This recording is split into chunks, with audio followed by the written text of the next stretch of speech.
साथियों, स्वागत है आपका self study classes with Sumit Jain YouTube channel में। तो साथियों, वीडियो स्टार्ट हो चुका है, लाइक कर दें एक बार और अपने मित्रों तक शेयर जरूर कर दें, है ना। और सेल्फ स्टडी क्लासेस ऐप अगर आपने डाउनलोड नहीं किया है तो अभी प्ले स्टोर पे जाएं और सेल्फ स्टडी क्लासेस ऐप को जरूर डाउनलोड करें, ठीक है। 2020 टेस्ट सीरीज दोस्तों, ये आपकी सप्ताह में 2 दिन होती है, रविवार और गुरुवार को, ठीक है। सप्ताह में 2 दिन सेल्फ स्टडी क्लासेस ऐप पर ये सीरीज होती है। तो हमारे जितने भी साथी हैं सभी लोग एक बार वीडियो को लाइक जरूर करेंगे और अपने मित्रों तक एक बार शेयर जरूर कर देंगे। और ये सीरीज से सभी लोग जुड़े और आज हम कुछ महत्वपूर्ण डाउट्स वाले प्रश्नों को लेकर के आए हैं। आप लोग पढ़ लेना दोस्तों, है ना। और ये निचोड़ क्लास स्टार्ट हो चुकी है दोस्तों 21 जून से, यानी कि 2 सेशन इसके हो चुके हैं। अब आगे की क्लासें और निरंतर चलती हैं दोस्तों। तो इसमें जिस भी साथियों को इसमें कोर्स में एडमिशन लेना है वो आराम से ले सकते हैं। और दोस्तों, ये चतुर्थ बैच स्टार्ट होने वाला है 1 जुलाई से। तो इस बैच में जिसको भी एडमिशन लेना है वो लेकर के अपना अध्ययन बहुत अच्छे से कर सकते हैं। अभी भी बहुत टाइम है, आराम से कर सकते हो। लाइव क्लासें रहेंगी, विस्तृत अध्ययन, टेस्ट, ट्रैक, डाउट सेशन, बहुत सारी चीजें आपको यहां पर मिलने वाली हैं, ठीक है। चलिए तो स्टार्ट करते हैं आज का इस सेशन सभी लोगों का। दोस्तों, आज का पहला प्रश्न है कि उर्वशी के रचनाकार कौन है। उर्वशी के रचनाकार कौन है? जयशंकर प्रसाद, दिनकर, प्रेमचंद या फिर सुमित्रानंदन पंत। उर्वशी के रचनाकार कौन है? जल्दी से बताइए। यहां पर 4 विकल्प हैं। अब इस प्रकार से अगर क्वेश्चन आपसे पूछा जाएगा तो आप क्या करोगे? बताइए, उर्वशी के रचनाकार कौन है? देखते हैं कौन कौन क्या बता रहा है, कौन कौन क्लियर करके चल रहा है। उत्तर आपको चयन करना है, वीडियो को एक बार लाइक जरूर करना है। उर्वशी के रचनाकार कौन है? और बहुत सारे लोगों को पता है कि सर उर्वशी की अगर बात होगी तो उर्वशी एक रचना किसकी है? उर्वशी एक रचना 1909 की जो है वो जयशंकर प्रसाद की है ना। उर्वशी एक रचना दोस्तों जयशंकर प्रसाद की है और उर्वशी एक रचना दिनकर की है। अगर ऐसा क्वेश्चन आता है तो क्वेश्चन क्या हो जाता है? गलत हो जाता है, क्योंकि उर्वशी नाम से रचना एक जयशंकर प्रसाद की भी है, उर्वशी नाम से एक रचना दिनकर जी की भी है, ठीक है। तो आपको याद करना है, अगर आपसे पूछा जाए कि उर्वशी किसकी रचना है तो इन दोनों में से एक विकल्प में आपको मिलेगा, या तो जयशंकर प्रसाद मिलेगा या फिर दिनकर जी मिलेगा, ठीक है। तो ये चीज आपको समझ में आ गई, यानी कि उर्वशी के रचनाकार ये दोनों हैं, जयशंकर प्रसाद और दिनकर, ठीक है। जयशंकर प्रसाद का जन्म कब हुआ था दोस्तों? 1889 को। और दिनकर जी का जन्म हुआ था कब? 1908 में, ठीक है। ये आपको याद रख लेना। दिनकर जी की जो उर्वशी रचना है दोस्तों, उर्वशी रचना है, ये उर्वशी रचना के लिए क्या मिला था? ज्ञानपीठ पुरस्कार मिला था। कब मिला था? कमेंट में आपको लिखना है। जबकि जयशंकर प्रसाद की जो उर्वशी रचना है ये दोस्तों चंपू काव्य कहलाती है, ठीक है। बहुत बढ़िया, है ना। तो अब आपको बताना है कि उर्वशी के लिए ज्ञानपीठ पुरस्कार कब मिला था। फटाक से आपको चयन करना है। अब यहां पर दोस्तों हिंदी का पाणिनि किसे कहा जाता है? बताइए, कौन कौन बता रहा है? यहां भी कंफ्यूजन वाला सिस्टम होता है। हिंदी का पाणिनि किसे कहा जाता है? यहां पर उत्तर तो आपका एक ही है, लेकिन कौन कौन कंफ्यूज होते? पहले भी मैंने वीडियो आपको दिया है, लेकिन आज बहुत अच्छे से अपन पढ़ रहे हैं, अच्छे से आपको समझ में भी आएगा। बताएं, हिंदी का पाणिनि किसे कहा जाता है? बिल्कुल लाइव क्लास है आज की अनिल कुमार जी। हिंदी का पाणिनि किसे कहा जाता है? कामता प्रसाद गुरु को कहा जाता है, किशोरीदास वाजपेयी, स्वयंभू या फिर दिनकर को कहा जाता है। और अच्छा क्वेश्चन आया है, सभी लोगों ने उत्तर बता दिया है कि सर हिंदी का पाणिनि जो कहा जाता है वो कहा जाता है किशोरीदास वाजपेयी। किसे कहा जाता है हिंदी का पाणिनि? किशोरीदास वाजपेयी को। यानी कि यहां पर आपका उत्तर हो जाएगा विकल्प नंबर वी, है ना। लेकिन अगर यहां पर आपसे पूछा जाता कि हिंदी व्याकरण, अगर यहां पर व्याकरण लगाया जाता, ऐसा व्याकरण लगा दिया जाता, तब आपका उत्तर चेंज हो जाता और उत्तर हो जाता क्या? कामता प्रसाद गुरु। तो हिंदी व्याकरण का पाणिनि कामता प्रसाद गुरु और हिंदी का पाणिनि किशोरीदास वाजपेयी। हिंदी का पाणिनि किशोरीदास वाजपेयी, हिंदी व्याकरण का पाणिनि दोस्तों कामता प्रसाद गुरु। वेरी गुड, बहुत बढ़िया। अगला क्वेश्चन यहां पर आते हैं दोस्तों। अगला क्वेश्चन है प्रयोगवाद शब्द का सबसे पहले प्रयोग किसने किया? प्रयोगवाद शब्द का सबसे पहले प्रयोग किसने किया? पूरे डाउट्स वाले क्वेश्चन है आज के इस वीडियो में, पूरे डाउट्स वाले हैं, है ना। आपके लिए प्रयोगवाद शब्द का बताना है सबसे पहले प्रयोग किसने किया था।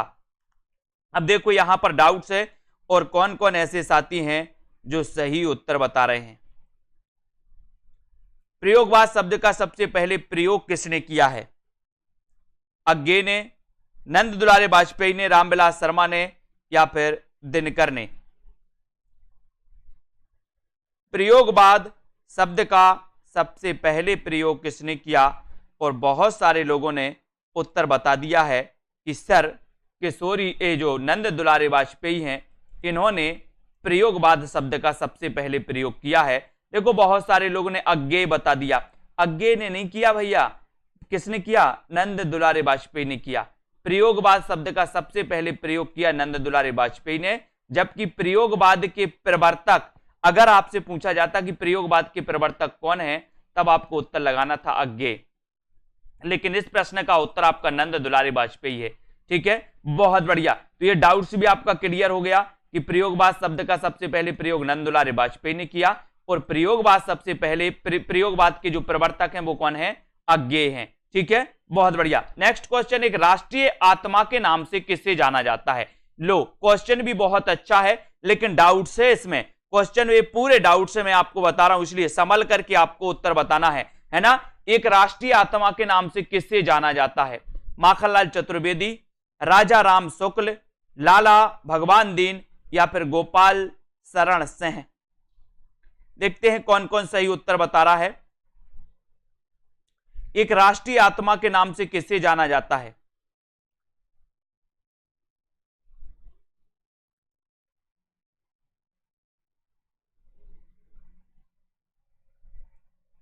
और बहुत सारे लोग इस प्रश्न में कंफ्यूज हुए, लेकिन आपको पता है बहुत सारे लोगों ने ए लगा दिया, है ना, ए लगा दिया, बहुत बढ़िया, है ना।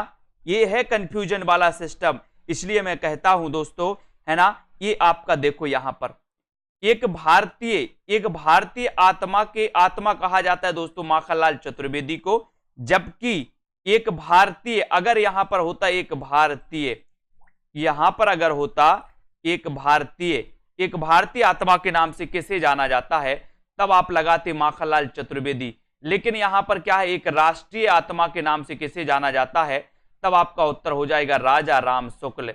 लगा दिया ना बहुत सारे लोगों ने ए नंबर, है ना, ए नंबर लगा दिया।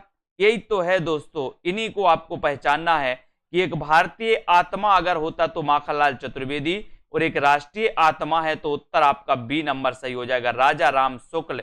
बी नंबर आपका बिल्कुल सही हो जाएगा। ठीक है, इस प्रश्न का उत्तर क्लियर, बहुत बढ़िया। अगला क्वेश्चन देखो, अपभ्रंश का भवभूति किसे कहा जाता है? इतना अच्छा क्वेश्चन है, अपभ्रंश का भवभूति किसे कहा जाता है?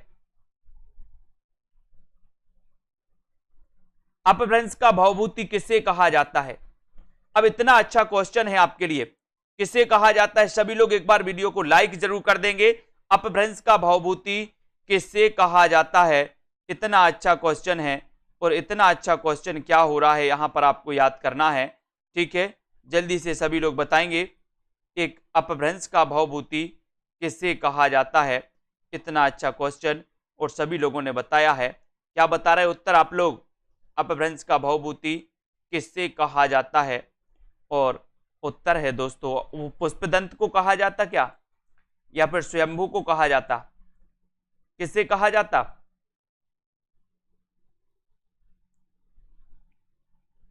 वेरी गुड, किसे कहा जाता है? पुष्पदंत को। जबकि अपभ्रंश का कालिदास किसे कहा जाता है?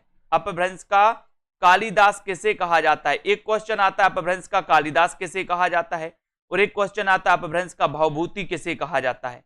तो आपने बताया कि सर अपभ्रंश का भवभूति कहा जाता है पुष्पदंत को, क्योंकि डॉक्टर भयाणी ने पुष्पदंत को अपभ्रंश का भवभूति कहा, है ना, आपको पता होगा।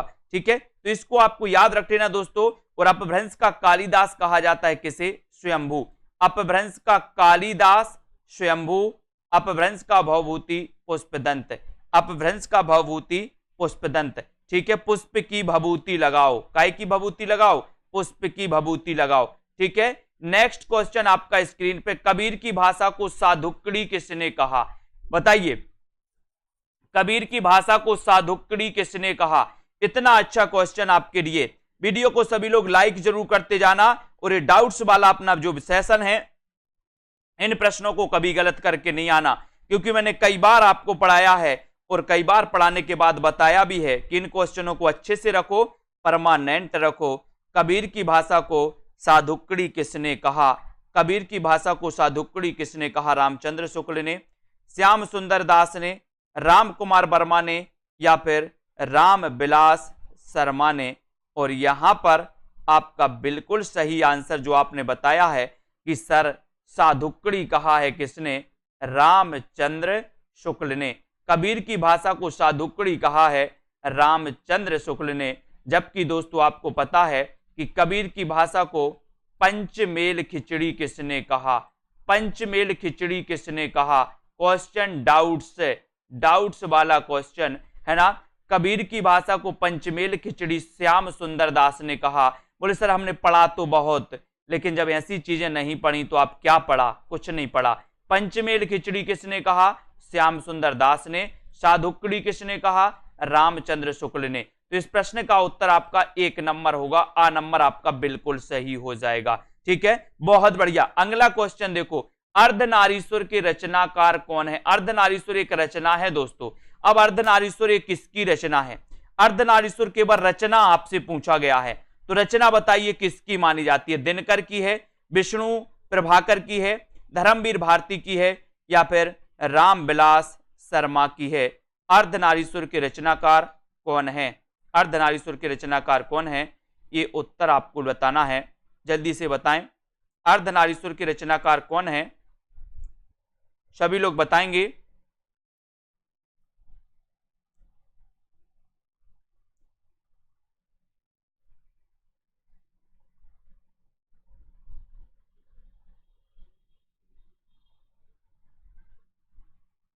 और अर्धनारीश्वर इसके जो रचनाकार हैं दोस्तों, है ना, ये आपको पता होनी चाहिए कि सर ये जो निबंध है, ये निबंध किसका है?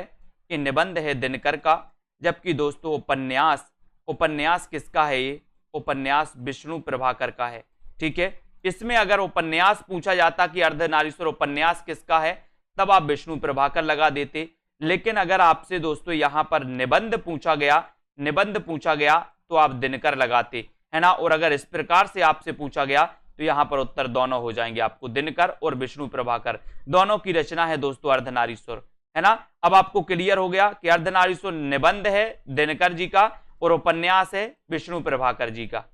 ठीक है, बहुत बढ़िया, है ना। आगे क्वेश्चन देखते हैं। अगला क्वेश्चन है यहाँ पर, त्रिशंकु के रचनाकार कौन है?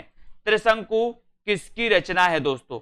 बताइए, 4 विकल्प हैं। त्रिशंकु के रचनाकार आपको चयन करना, अज्ञेय, ब्रजमोहन सिंह, मन्नू भंडारी, या फिर प्रेमचंद। गलत नहीं होने चाहिए ऐसे क्वेश्चन। त्रिशंकु के रचनाकार कौन है? किसकी रचना है त्रिशंकु?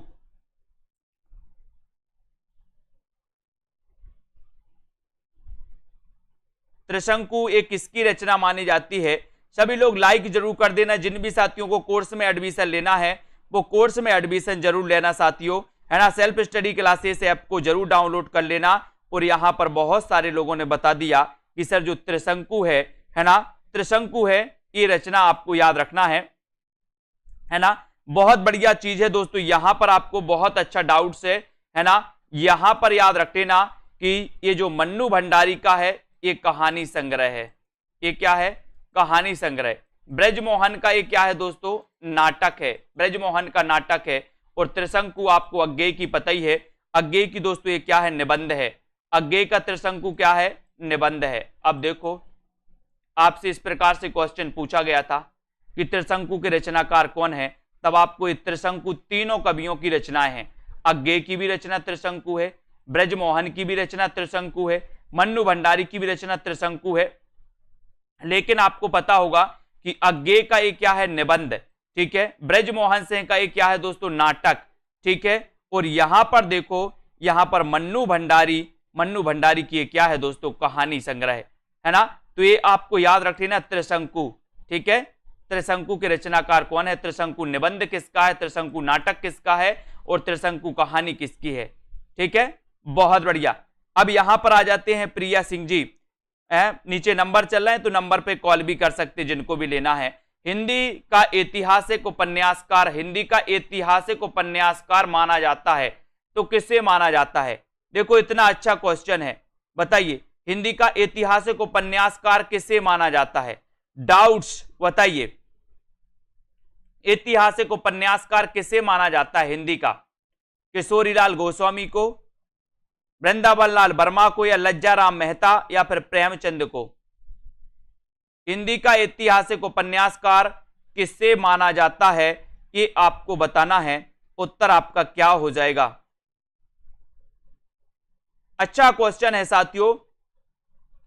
हिंदी के ऐतिहासिक उपन्यासकार में आपको यह देखना है दोस्तों कि हिंदी के ऐतिहासिक उपन्यासकार किशोरीलाल गोस्वामी है, जबकि वृंदावन लाल वर्मा को ऐतिहासिक कहानियों की परंपरा का जनक माना जाता है। लेकिन दोस्तों यहां पर एक चीज आपको याद रखना है कि यहां पर तो आपको पता है ऐतिहासिक उपन्यासकार किशोरीलाल गोस्वामी तो हैं, लेकिन ऐतिहासिक उपन्यासकार वृंदावन लाल वर्मा भी हैं, लेकिन ऐतिहासिक उपन्यास के जनक माने जाते किशोरीलाल गोस्वामी, है ना। और ऐतिहासिक कहानी के जनक माने जाते हैं कौन, वृंदावन लाल वर्मा। तो एक चीज आपको याद रख लेना है, यहां से याद रख लेना, ये दोनों है दोस्तों, वृंदावन लाल वर्मा भी ऐतिहासिक उपन्यासकार हैं, किशोरीलाल गोस्वामी भी हैं, लेकिन किशोरीलाल गोस्वामी को आपको याद रख लेना है। ठीक है, ठीक है, इनको आपको याद रख लेना है दोस्तों हिंदी के ऐतिहासिक उपन्यासकारों में। ठीक है, अगले क्वेश्चन की ओर हम बढ़ते हैं। अगला क्वेश्चन आपको याद रखना है, कठिन काव्य का प्रेत किसे कहा जाता है। कठिन काव्य का प्रेत किसे कहा जाता है बताइए। अज्ञेय को, केशवदास को, तुलसीदास को, या फिर हरिऔध को। किसे कहा जाता है कठिन काव्य का प्रेत।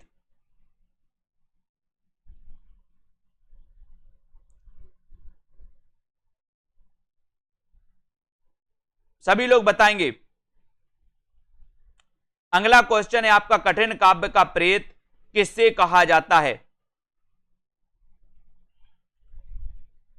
और बढ़िया क्वेश्चन आया, यहां पर काव्य आपसे पूछा गया कि कठिन काव्य का प्रेत किससे कहा जाता है, और बहुत सारे लोगों ने बिल्कुल सही आंसर बताया है कि सर कठिन काव्य का प्रेत जो कहा जाता है वो कहा जाता है केशवदास को। वेरी गुड, यानी कि आपका जो बी नंबर है वो बिल्कुल सही है। और कठिन गद्य का प्रेत किसे कहा जाता है, तो कठिन गद्य का प्रेत कहा जाता है अज्ञेय को। अगर यहां पर गद्य होता दोस्तों तो आपका उत्तर हो जाता अज्ञेय, लेकिन यहां पर क्या है काव्य, तो उत्तर हो जाएगा केशवदास। ठीक है, केशवदास का हो गया, बहुत बढ़िया, है ना। अगला क्वेश्चन आपका है दोस्तों, यहां पर सन्यासी किसकी रचना है। सन्यासी किसकी रचना है, इसको आपको चयन करना है। एक बार वीडियो को लाइक करना है, अपने मित्रों तक शेयर जरूर कर देना है कि सन्यासी किसकी रचना है, सन्यासी किसकी रचना है, ये आपको बताना है। उत्तर आपका क्या हो जाएगा। ईलाचंद जोशी की, लक्ष्मी नारायण मिश्र, जयशंकर प्रसाद, या फिर हरिऔध। सन्यासी किसकी रचना है, किसकी रचना है सन्यासी। और आपका बिल्कुल सही आंसर हो जाएगा दोस्तों, क्या हो जाएगा, सन्यासी के रचनाकार कौन है।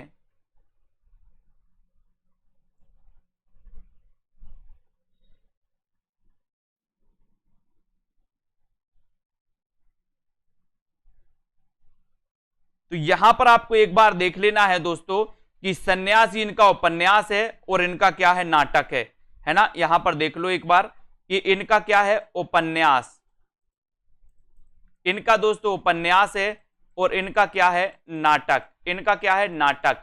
ठीक है, तो सन्यासी किसकी रचना आपसे पूछा गया तो आपको याद रख लेना कि या तो आपके ऑप्शन में ईलाचंद जोशी मिलेगा आपको, या लक्ष्मी नारायण मिश्र मिलेगा। या अगर आपसे उपन्यास पूछा जाएगा कि सन्यासी उपन्यास किसका है तो ईलाचंद्र जोशी का सन्यासी उपन्यास है। अगर आपसे पूछा जाएगा कि सन्यासी नाटक किसका है तो नाटक आपका लक्ष्मी नारायण मिश्र का नाटक है। ठीक है, लक्ष्मी नारायण मिश्र का ये सन्यासी नाटक है और सन्यासी उपन्यास है ईलाचंद्र जोशी का। ठीक है, बहुत बढ़िया। अगले क्वेश्चन की ओर बढ़ते हैं। मुक्ति पथ किसकी रचना है? मुक्ति पथ किसकी रचना है ना? मुक्ति पथ के रचनाकार कौन है? उदय शंकर भट्ट, ईलाचंद्र जोशी, अभय मौर्य या फिर निर्मल वर्मा। मुक्ति पथ किसकी रचना है? ऐसा क्वेश्चन आपसे पूछ लिया गया, तब आपको चयन करना है उत्तर आपका क्या हो जाएगा। हाँ, जोश में आकर लोग संन्यास ले लेते। बहुत बढ़िया शैलेश जी। मुक्ति पथ किसकी रचना है, ये आपको बताना है।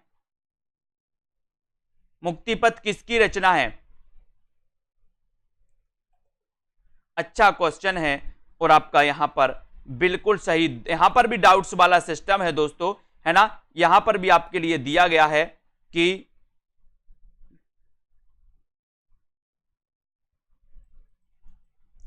इनका दोस्तों क्या है? नाटक, है ना? इनका क्या है? उपन्यास, है ना?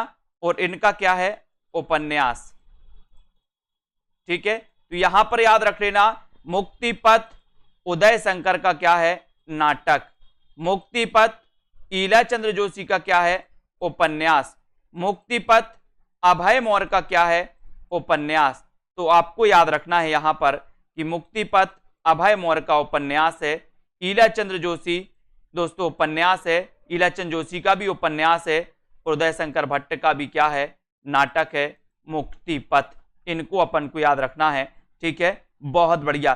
तो उदय शंकर भट्ट का ये नाटक है मुक्ति पथ, ईलाचंद जोशी का उपन्यास है मुक्ति पथ, ठीक है, और अभय मौर्य का उपन्यास है मुक्ति पथ। तो ये मुक्ति पथ आपको याद रखना है। यहां पर तीनों विकल्प आपके सामने हैं, इन तीनों विकल्प को आपको समझ लेना है। ठीक है, बढ़ जाते हैं अगले क्वेश्चन की ओर दोस्तों। पंचवटी प्रसंग काव्य किसकी रचना है? पंचवटी प्रसंग काव्य ये किसकी रचना है? बताइए। मैथिली शरण गुप्त की, निराला की, भगवती चरण वर्मा या फिर धर्मवीर भारती की? पंचवटी प्रसंग काव्य किसकी रचना है? पंचवटी प्रसंग काव्य के रचनाकार कौन है? अब आप पढ़ते हो नॉर्मल, पंचवटी किसकी रचना है, पंचवटी प्रसंग के रचनाकार कौन है, ये आपको बताना है। सभी लोगों को बताना पंचवटी प्रसंग काव्य किसकी रचना है। और सभी लोगों ने बताया है।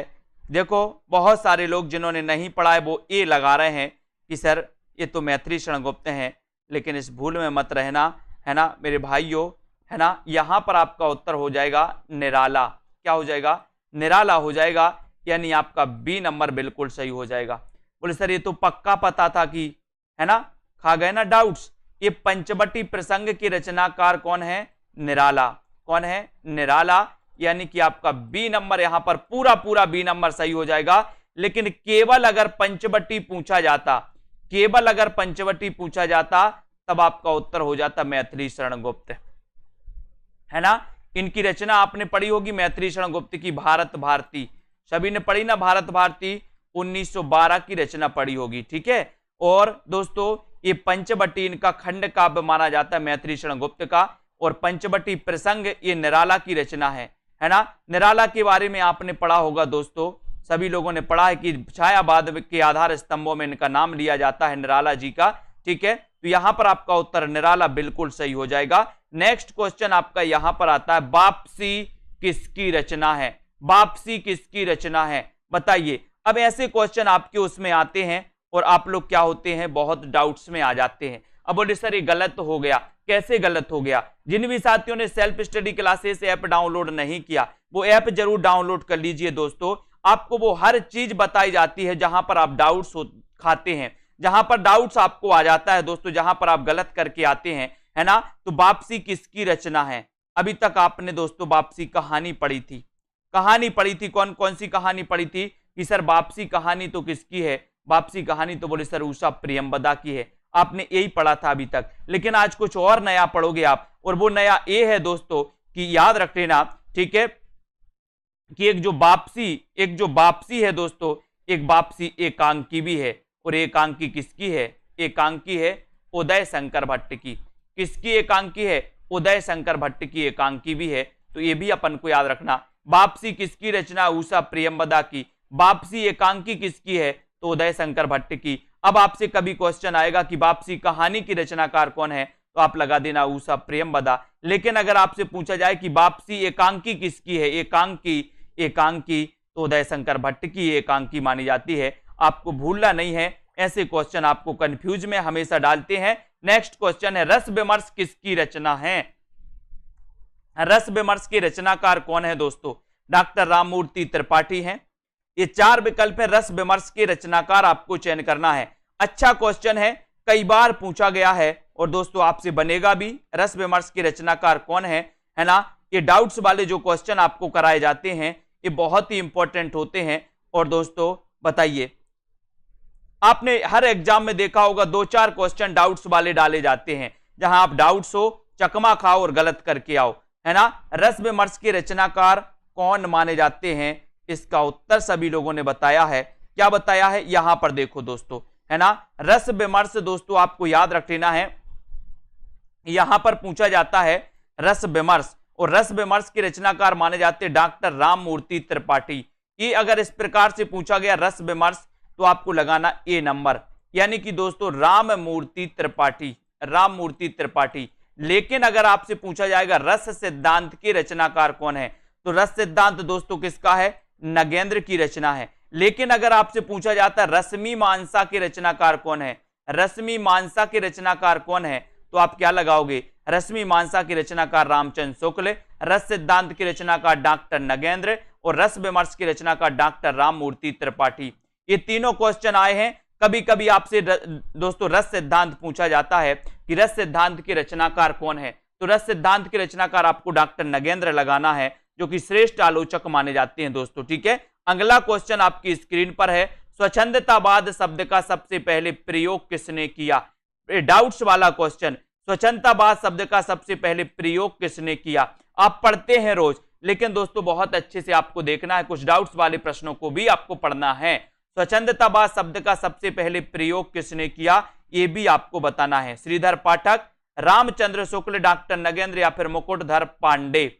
स्वच्छंदतावाद शब्द का सबसे पहले जो प्रयोग किया वो किसने किया? ये 9 बजे होती है रोज क्लास, है ना। इस क्लास को आप लोग रोज अटेंड करें, अच्छे अच्छे क्वेश्चनों का समावेश किया जाता है ना। और दोस्तों स्वच्छंदतावाद शब्द का सबसे पहले प्रयोग किसने किया, तो बहुत सारे लोगों ने, जिन्होंने पढ़ा था उनने तो उत्तर सही बता दिया, लेकिन जिन्होंने इतना पढ़ा था बस कि स्वच्छंदतावाद के प्रवर्तक श्रीधर पाठक हैं, उन्होंने क्वेश्चन को गलत कर दिया है ना, गलत कर दिया है। और जिन्होंने डी नंबर बताया उनका आंसर बिल्कुल सही है। आप याद रखना दोस्तों कि स्वच्छंदतावाद शब्द का सबसे पहले प्रयोग की अगर बात हो तो आपको डी लगा देना है, मुकुटधर पांडे लगा देना है। लेकिन अगर आपसे पूछा जाए कि स्वच्छंदतावाद के प्रवर्तक कौन है, तो प्रवर्तक में आपको श्रीधर पाठक लगा देना है। 2 क्वेश्चन हैं, दोनों क्वेश्चन डाउट्स वाले हैं। जैसे अगर आपसे पूछा जाता है कि छायावाद शब्द का सबसे पहले प्रयोग किसने किया और छायावाद के प्रवर्तक कौन है, ऐसे क्वेश्चन आते हैं जब, तो आपको डाउट्स में नहीं रहना है। स्वच्छंदतावाद शब्द का पूछा था इसलिए हमने मुकुटधर पांडे लगाया, और अगर प्रवर्तक पूछते तो हम श्रीधर पाठक लगाते, है ना।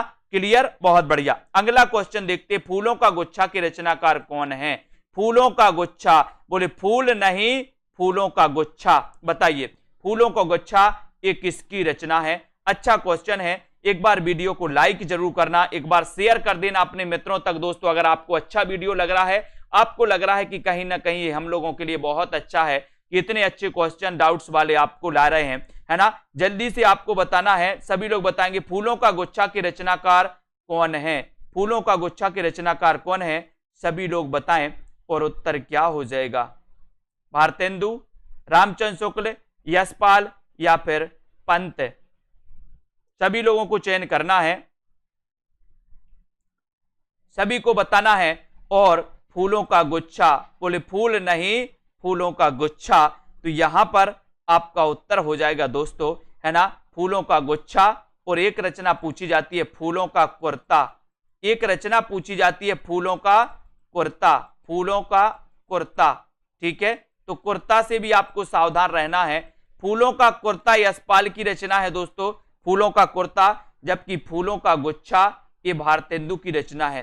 फूलों का गुच्छा किसकी रचना है? भारतेंदु की, और फूलों का कुर्ता यशपाल की रचना है, ठीक है। याद रख लेना, भूलना नहीं है। फूलों का कुर्ता यशपाल, फूलों का गुच्छा भारतेंदु हरिश्चंद्र। ठीक है, बहुत बढ़िया, है ना। अब यहां पर आ जाते अगले क्वेश्चन की ओर, देखते हैं। ठीक है, अगला क्वेश्चन यहां पर आता है, हिंदी का प्रथम कवि कौन है दोस्तों। अब यहां पर 4 विकल्प हैं, इसमें भी बहुत सारे लोग कंफ्यूज होते हैं कि सर हिंदी का प्रथम कवि, हिंदी का प्रथम महाकवि, है ना, ये भी पूछा जाता है। अपभ्रंश का प्रथम कवि, अब आपको यहां पर भी बताना है। देखो पूरे विकल्प है लाइन से, चंद को आप मानेंगे, सरहपा को मानेंगे, देवसेन को मानेंगे या स्वयंभू को मानेंगे, बताइए। हिंदी का प्रथम कवि किसे मानेंगे? ऐसे क्वेश्चन आपके लिए डाउट्स में डालते हैं कि बोले सर जब श्रापकाचार हिंदी की प्रथम रचना है ना, तो सरहपा को हिंदी का प्रथम कवि क्यों माना जाता है? कभी आपके मन में, माइंड में कभी आया विचार? नहीं आया। क्यों नहीं आया? क्योंकि आपने तो रट रखा है कि सर हिंदी को प्रथम कवि सरहपा माना जाता है। हिंदी का प्रथम कवि कौन माना जाता है? और आपका उत्तर हो जाता है दोस्तों, हिंदी का प्रथम कवि सरहपा। अगर इस प्रकार से क्वेश्चन आता है कि हिंदी का प्रथम कवि कौन है, तो आपको सरहपा ही लगाना है। लेकिन अगर इस प्रकार से क्वेश्चन आपका यहां पर बदल जाता है कि हिंदी का प्रथम महाकवि कौन है, महाकवि कौन है, तो महाकवि में आपको उत्तर लगाना चंद बरदाई, है ना। अगर आपसे पूछा जाए कि राम कुमार वर्मा ने हिंदी का प्रथम कवि किसे माना है, तब आपका उत्तर हो जाएगा स्वयंभू, है ना। और आपको पता है, एक क्वेश्चन और आपको बताना है कि हिंदी की प्रथम रचना कौन सी मानी जाती है। हिंदी की प्रथम रचना कौन सी मानी जाती है, जल्दी से आपको बताना। ये तो सभी लोगों को दोस्तों डाउट्स क्लियर हो गया कि हिंदी के प्रथम कवि सरहपा राहुल सांकृत्यायन ने माना है इन्हें। ठीक है, और दोस्तों हिंदी का प्रथम महाकवि चंद बरदाई को माना गया। ठीक है, इन्होंने दोस्तों क्या लिखा था? इन्होंने दोस्तों महाकाव्य लिखा था। ठीक है, ये भी आपको पता होगा। और आपको स्वयंभू भी आपको पता होगा कि राम कुमार वर्मा ने स्वयंभू को हिंदी का प्रथम कवि माना है, ये भी आपको याद रखना है। अब आपको बताना है हिंदी की प्रथम रचना कौन सी है, जल्दी से आप लोग चयन करेंगे। फिर आपको बताना है युगधार के रचनाकार कौन है। युगधार के रचनाकार कौन है, बताइए। युगधार के रचनाकार कौन है? सोहनलाल द्विवेदी, नागार्जुन, जयशंकर प्रसाद या फिर श्रीनिवास दास। युगधार ये किसकी रचना है? अब यहां पर कंफ्यूज नहीं होना, नहीं तो सीधा सीधा बोल दो कि सर गलत बता रहे। जैसे अभी एक भाई ने बोला था, काय के लिए? स्वच्छंदतावाद के लिए। किसने बोला था? रंजीत कौन है, उसने बोला सर काहे को गलत बता रहे, है ना। समझ तो लो भैया स्वच्छंदतावाद को, है ना। आपको पता होना चाहिए कि यहां पर अगर स्वच्छंदतावाद लिखा है और यहां पर छायावाद लिखा है, ये छायावाद हो या स्वच्छंदतावाद हो, दोनों शब्द का सबसे पहले प्रयोग करने वाले जो थे वो मुकुटधर पांडे थे। अगर आपसे कभी पूछा जाए कि स्वच्छंदतावाद शब्द का सबसे पहले प्रयोग किसने किया, आपका उत्तर हो जाएगा मुकुटधर पांडे। छायावाद शब्द का सबसे पहले प्रयोग किसने किया, आपका उत्तर हो जाएगा मुकुटधर पांडे। अब इसमें कौन सा डाउट्स है, इसको याद रख लेना। अब आपसे पूछा जाएगा कि प्रयोगवाद शब्द का सबसे पहले प्रयोग किसने किया, नंद दुलारी वाजपेयी ने। प्रयोगवाद के प्रवर्तक कौन है, तो अज्ञेय हैं। ऐसा जरूरी नहीं कि किसी ने अगर प्रथम सबसे पहले शब्द का प्रयोग किया तो वही उस युग का प्रवर्तक होगा, ऐसा कुछ भी जरूरी नहीं है। याद रखना युगधार के रचनाकार कौन है। तो बहुत सारे लोग यहां भी कंफ्यूज होंगे क्योंकि उनको सिर्फ नागार्जुन पता था, लेकिन आपको पता है दोस्तों कि ये जो रचना है युगधार, ये रचना सोहनलाल द्विवेदी की है। अगर इसमें युगधारा लग जाता, युगधारा, तो आपका उत्तर नागार्जुन चला जाता। युगधारा लग जाता तो आपका उत्तर नागार्जुन चला जाता, नागार्जुन चला जाता। ये आपको याद रखना है, ठीक है। तो युगधारा के रचनाकार कौन है? सोहनलाल द्विवेदी। युगधार के रचनाकार कौन है? सोहनलाल द्विवेदी। और युगधारा के रचनाकार कौन है? तो नागार्जुन। युगधारा के रचनाकार कौन है? तो नागार्जुन। इनको आपको याद करना है, ठीक है। ऐसा आता है हमेशा। अब यहां पर आ जाते हैं, ठीक है। तो यहां पर आपको बताना है कि समय देवता के रचनाकार कौन है। समय देवता के रचनाकार कौन है, जल्दी से बताइए। समय देवता के रचनाकार कौन है? माखनलाल चतुर्वेदी, है ना, नरेश मेहता, पंत या फिर निराला। समय देवता आपको बताना, एक साहित्य देवता भी होता है दोस्तों। अब इस क्वेश्चन में भी आपको पता है, इस क्वेश्चन में भी कई डाउट्स है। मैं बता रहा हूं उन प्रश्नों को लेकर के मैं आया हूं, है ना, जो प्रश्न आपके लिए हमेशा कंफ्यूज करते हैं और आप हमें ही गलत ठहरा देते हैं, है ना, कि सर आपको नहीं पता, आप गलत काहे को बता रहे हैं। उर्वशी, उर्वशी रचना के लिए मैंने बताया कि जयशंकर प्रसाद की है, जबकि उसमें ऑप्शन में दिनकर नहीं था। बोले सर काहे को गलत बता रहे हो, ये तो रचना दिनकर की है। फिर मैंने बताया समय देवता के रचनाकार कौन है ना, और साहित्य देवता के रचनाकार कौन है। तो यहां पर आपको याद करना है कि समय देवता ये जो रचना है दोस्तों ये नरेश मेहता की है, जबकि साहित्य देवता अगर आपसे पूछा जाएगा तो साहित्य देवता के रचनाकार कौन है, माखनलाल चतुर्वेदी। और मैंने आपको याद भी करवाया था कि साहित्य देवता को माखन खवाना है। साहित्य देवता को क्या खवाना है, साहित्य देवता को माखन खवाना है। तो साहित्य देवता माखनलाल चतुर्वेदी और समय देवता नरेश मेहता, समय देवता नरेश मेहता, साहित्य देवता माखनलाल चतुर्वेदी, है ना। भूलोगे तो नहीं, अब भूलना नहीं है। साहित्य देवता को माखन खवाना है तो माखनलाल चतुर्वेदी, है ना, इसको याद रख लेना। और नरेश मेहता, समय देवता, ये नरेश मेहता की रचना है। और गुनाहों का देवता धर्मवीर भारती, गुनाहों का देवता धर्मवीर भारती, ठीक है, गुनाहों का देवता धर्मवीर भारती, समय देवता नरेश मेहता, साहित्य देवता माखनलाल चतुर्वेदी। इनको आपको बहुत अच्छे से पढ़ना है, पकड़ बनाना है इन चीजों में, ठीक है। अगला क्वेश्चन आते हैं दोस्तों यहां पर, कलम का मजदूर के रचनाकार कौन है। कलम का मजदूर, बहुत अच्छा क्वेश्चन आ गया। कलम का मजदूर के रचनाकार कौन है, उत्तर आपको बताना है। अमृत राय हैं या फिर मदन गोपाल हैं, अज्ञे हैं या फिर निराला हैं। अच्छा क्वेश्चन है, सभी लोग लाइक जरूर कर देना। और जिन भी साथियों को सेल्फ स्टडी क्लासेस ऐप में दोस्तों एडमिशन लेना है, वो ऐप में एडमिशन अभी ले लें। क्लासें स्टार्ट हो चुकी हैं, हिंदी साहित्य की निचोड़ क्लासें स्टार्ट हो चुकी हैं, तो आपके लिए बहुत फायदा होगा। अभी तक जो छूटी क्लास है, 2 छूटी क्लास भी होंगी, तो वो भी रिकॉर्डेड आपको मिल जाएंगी, है ना। तो जिन भी साथियों को कोर्स में एडमिशन लेना है वो आराम से self study classes app download करें। और ऐसे कई प्रकार के डाउट्स वाले वीडियो भी आपको मिलेंगे, की वीडियो भी आपको मिलेंगे, विस्तृत अध्ययन निचोड़ क्लासें आपको मिलेंगी। यहां पर कलम का मजदूर आपसे पूछा गया और मैंने आपको कई बार याद करवाया कि मां से मजदूर और मां से मदन गोपाल, है ना, मां से मजदूर और मां से मदन गोपाल। और अगर आपसे पूछा जाता कलम का सिपाही, कलम का सिपाही, कलम का सिपाही के रचनाकार कौन है, तो कलम का सिपाही में आपका उत्तर अमृत राय हो जाता। कलम का सिपाही अमृत राय हो जाता, लेकिन कलम का मजदूर ए मदन गोपाल की है। बोले सर कैसे अंतर इसमें समझें, मैंने कहा था कि अगर मजदूर आए तो मां से मजदूर और मां से मदन गोपाल, ठीक है। और सिपाही में आप अमृत राय पढ़ लेना। बोले सिपाही अमृत पीते हैं, सिपाही क्या पीते हैं, अमृत पीते हैं, ठीक है, बहुत बढ़िया। और आपको पता है कलम का सिपाही किसका उपनाम है, उपनाम अगर आपसे पूछा जाए तो आपको प्रेमचंद लगा देना है ना, क्योंकि ये प्रेमचंद की जीवनियां मानी जाती हैं दोस्तों, ये प्रेमचंद की जीवनियां मानी जाती है, इनको अपन को याद करना है। मेरी जीवन यात्रा आत्मकथा किसकी मानी जाती है, यहां भी बहुत सारे लोगों को डाउट्स है। बोले सर कैसा डाउट्स है, मेरी जीवन यात्रा आत्मकथा किसकी है, राहुल सांकृत्यायन की है, जानकी देवी बजाज की है, डॉक्टर धर्मवीर भारती की, या फिर महादेवी वर्मा की है। मेरी जीवन यात्रा, अब देखो यहां पर दोनों चीजें हैं दोस्तों। अब आत्मकथा पूछा गया है, तब आपका उत्तर क्या हो जाएगा, मेरी जीवन यात्रा आत्मकथा किसकी है, मेरी जीवन यात्रा आत्मकथा के लेखक कौन है, और आपका बिल्कुल सही यहां पर उत्तर हो जाएगा। ये दोनों जो महानुभाव हैं यहां पर देखो, तो इन्होंने अपनी अपनी आत्मकथा लिखी है दोस्तों इसी नाम से, यानी कि आपका उत्तर ए और बी दोनों हो जाएगा। राहुल सांकृत्यायन भी हैं और जानकी देवी बजाज की दोस्तों इनकी भी आत्मकथा है मेरी जीवन यात्रा।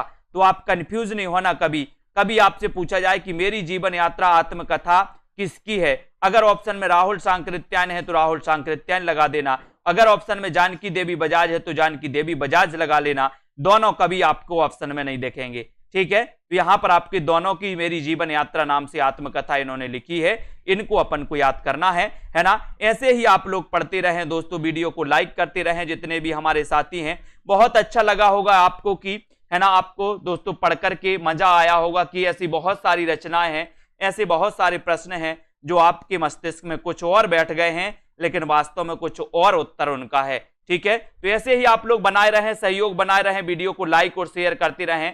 जिन भी साथियों को दोस्तों सेल्फ स्टडी क्लासेस अगर आपने ऐप डाउनलोड नहीं किया है तो ऐप को आप डाउनलोड कर लें। और दोस्तों वहां पर 2020 टेस्ट सीरीज होती है, सप्ताह में 2 बार होती है, रविवार और गुरुवार को होती है। तो उस टेस्ट सीरीज में आप भाग ले सकते, बिल्कुल फ्री है ना। बाकी दोस्तों आपको निचोड़ क्लास स्टार्ट हो चुकी है हिंदी साहित्य की, जिसका लक्ष्य है कि 10 दिन में हिंदी साहित्य का निचोड़ पढ़ना है जो पूछा जाता है ना। तो इससे आपको दोस्तों याद रख लेना कि जिनको भी इसमें एडमिशन लेना है वो एडमिशन ले सकते हैं। निचोड़ क्लास है जिनका 10 दिन के अंदर कोई एग्जाम है तो वो इसमें दोस्तों एडमिशन ले सकते हैं। इसका मात्र 1199 में आप कर सकते हैं, ठीक है। और दोस्तों मेरा दूसरा व्हाट्सएप नंबर भी नीचे चल रहा है ना, 62, ये मेरा दूसरा व्हाट्सएप नंबर भी नीचे दोस्तों लाइन में चल रहा है, उसको याद कर लेना। और दोस्तों उस पर आप व्हाट्सएप करके हमसे बात भी कर सकते हैं, है ना।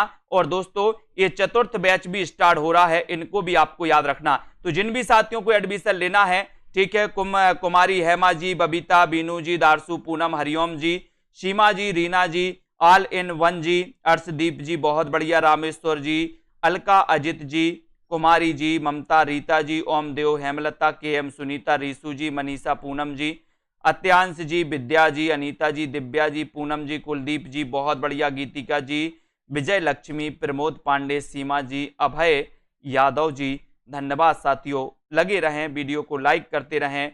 और विद्या जी, मनीषा गिल जी, सोनू जी, रीता कांत जी, प्रीति पाल जी, मीनू जी, है ना, कुलदीप, ज्योति जैन जी, रजनी जी, मधु जी, बहुत बढ़िया, प्रमिला, मीना जी, अनया जी, डॉली सेठ जी, और बिल्कुल लवली ठाकुर, दारसू शर्मा जी, जितने भी हमारे साथी हैं वीडियो को लाइक, अपने मित्रों तक शेयर जरूर करें। वैशाली, कुलदीप जी, तरण जी, है ना, शिवांशी, आराधना जी, प्रदीप जी, अलका, अमृता, रचना जी, कामना जायसवाल जी, बहुत बढ़िया, सभी साथियों को बहुत बहुत धन्यवाद। ओम देव जी, मोहित जी, राजीव जी, उदय जी, धन्यवाद। सभी साथी जुड़े रहें, लाइक करते रहें। सेल्फ स्टडी क्लासेस ऐप को जरूर डाउनलोड कर लें साथियों, और आगे जरूर बढ़ते रहें, ठीक है। तो जितने भी हमारे साथी हैं उनको आगे जरूर बढ़ना है, लाइक करना है, शेयर करते रहना है, और अध्ययन तो रुकना नहीं चाहिए, अध्ययन तो आपको करना ही है। और सेल्फ स्टडी क्लासेस ऐप को जरूर डाउनलोड कर लेना, ठीक है। सभी साथियों को धन्यवाद। एग्जाम आपके निकट हैं, हर एग्जाम आपके आने वाले हैं, ठीक है। तो सभी साथी इसी प्रकार से जुड़े रहें दोस्तों, और सभी लोग सेल्फ स्टडी क्लासेस ऐप को जरूर डाउनलोड कर लें। अध्ययन इसी प्रकार से अपना चलेगा, सभी लोग करें। और आज के इस वीडियो के लिए बस इतना ही दोस्तों, जय हिंद।